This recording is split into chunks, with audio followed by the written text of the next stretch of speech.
family. Okay, this is my version of the Dum Aloo recipe that is very simple and very tasty and does not have too much spices in it. So I just wanted to record this at home, so it'll be of use someday to somebody. I've taken about this size 2 onions and about this size 5 tomatoes. So that should work. And this is about almost 1 kilo of boiled and peeled baby potatoes. So make sure they are not soggy and they are well cooked. I've added a little salt to it before boiling, so it has retained the flavor. If necessary, you can add it, or you can skip adding the salt while it's boiling. Make sure it doesn't get mushy. It has to be soft and edible. And I've got some yogurt ready, fresh homemade yogurt ready, and it's just the usual Indian spices that I'll be using. So in a non-stick pan, coat it with a little oil. It might look like excess, but then this is the only oil we are going to use. So it has to be just on the complete level up to the end of it. I usually use sunflower oil. You can probably use either ghee, but ghee is too much, or you can use vegetable oil. I think the taste is very good if you use sunflower oil. So we will wait for the oil to simmer. Meanwhile, we will only keep a little, we don't know, we call it perum siragam. I completely forgot what it is in English. Okay, saunf. Okay, I don't know. Okay, so saunf. It's saunf. It's not jeera. It's not cumin seeds. It's the saunf that we generally use in masala. So once the oil is a little hot, put the saunf. That's all we need. Let the saunf simmer for a while. While it simmers, just add 1 whole green chili to it. I'm not making it too spicy, so that you can actually see the good taste of the Dum Aloo. This is all the spice I'll be using.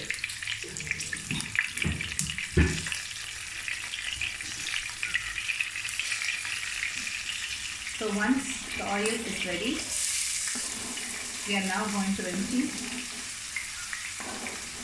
the sliced onions into the oil.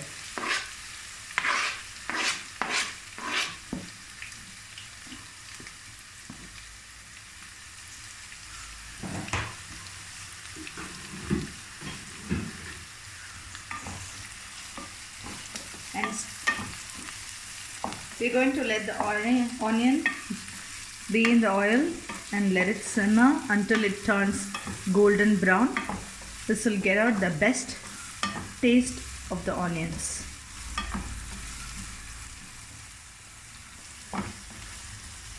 As you can see, the onions have turned lovely golden brown. So now is the time to empty in the tomatoes that we have already kept ready. So as I said, I've used like 5 medium-sized ripe tomatoes.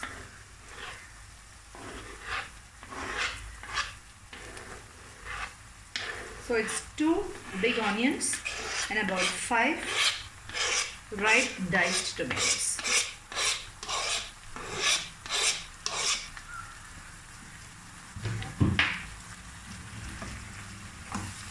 Let the tomatoes cook along with the onion for a while, and at this point do not add any extra water to the tomato and onion mix.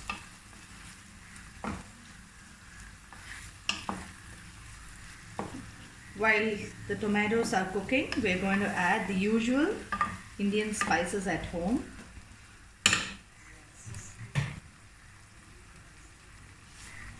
As I've already used salt in my baby potatoes, I'm going to use very less salt on my actual masala. That was pink salt that I used. A little dash of turmeric. And as we are not adding too many spices, this is 1 teaspoon of Kashmiri mirch. That gives the color but is not as spicy as the lal mirch.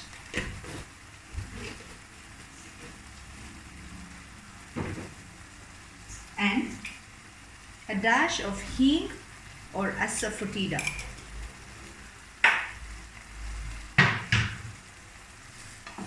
Mix all this masala well along with the onion tomato in the pan. So after this, I'm going to add fresh homemade dhania powder. I got fresh dhania, and this is green dhania. Like, I have not cooked or sauteed the dhania, so this is about exactly 2 small spoons of this size. Add dhania, and this is fresh jeera powder, again homemade. So 1 spoon of jeera, 2 spoons of dhania and 1 spoon of jeera, that's it.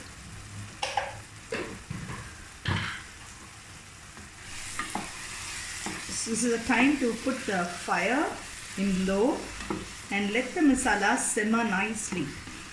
So after about 5 minutes, if you see, you will see it forming a beautiful gravy. So let us wait for like 5 minutes until the masala simmers nicely.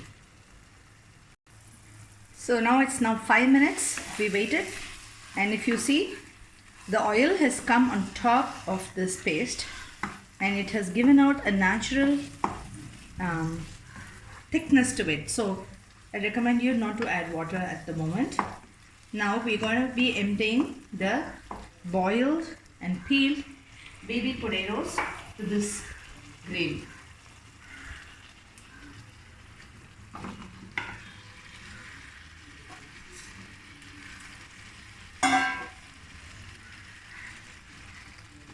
So now we're going to be adding some water to this.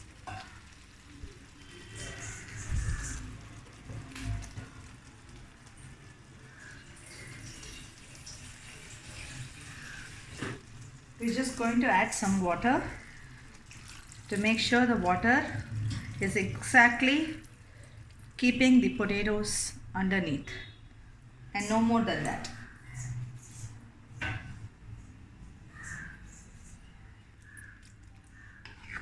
Now let's make sure the entire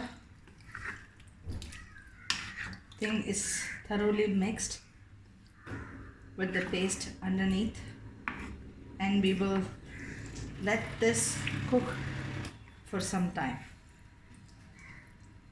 Let this cook for some time. And I have now increased my flame to medium so it cooks well. As I told you, we already have some salt in the baby potatoes, and we had added less salt in the gravy.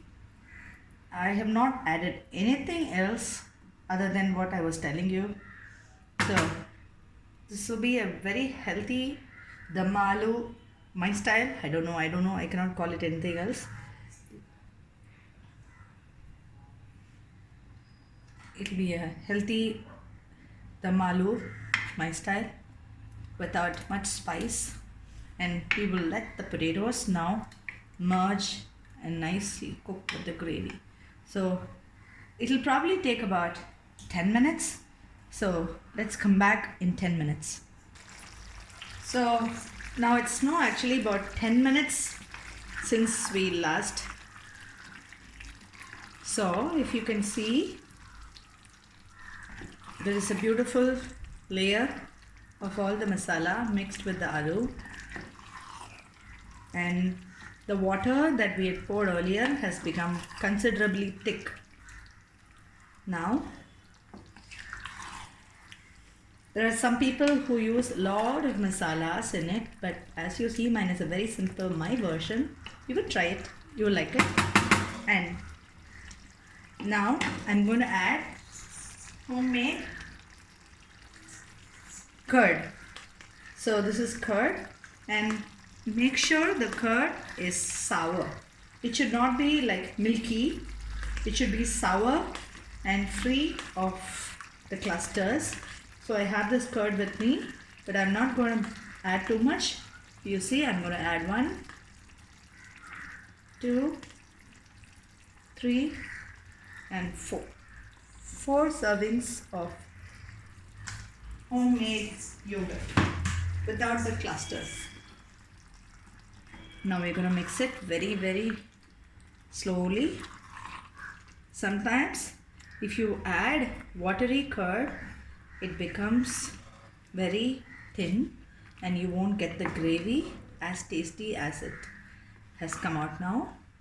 So let us wait for the curd to mix with the masala, and let this Dum Aloo be kept another 5 to 10 minutes in medium flame. I'm increasing the flame to medium from low heat. Let this cook. I like my Dum Aloos to be whole. Sometimes people would like to mash 1 or 2 of them, but my gravy is thick and beautiful, so I like to keep my Dum Aloo whole so you can actually enjoy the entire flavor of it. Now I'm going to let this masala simmer and wait for the entire masala to simmer. So if you can see, it's already started to simmer. Let us wait until the bottom oil comes up once again. That's about almost 10 to 12 minutes of cooking in medium flame. You can see it's simmering really nice and hot, and the oil has come on top of it. Now for the last, I have a bunch of freshly washed and chopped coriander leaves, or cilantro as some people call it. So this is wash the leaves and then chop them. So now we've emptied the cilantro.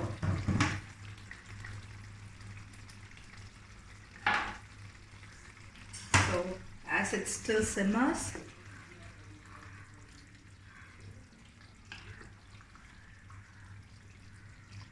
if you can see, the gravy is so nice, thick and beautiful.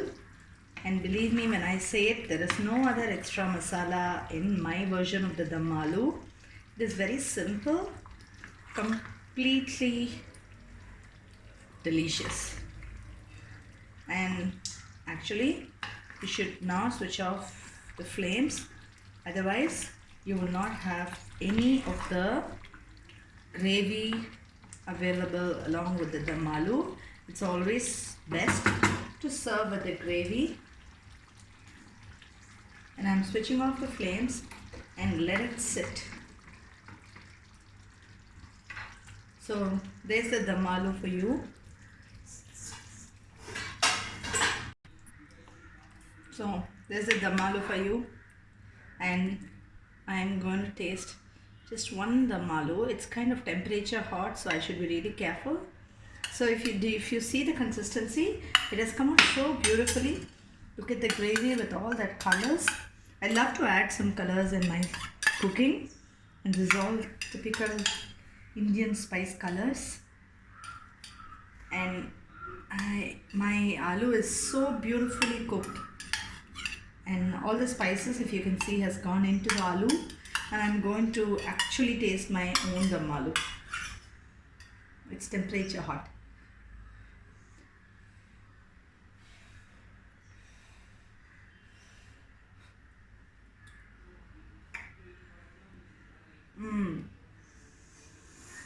That is so yummy. Believe me. Yes. You will not believe it, but yes, it is so yummy. And I'm proud of myself because it's my recipe. Mmm. Oh, well. Lovely, homemade Dum Aloo. My version of it. Enjoy.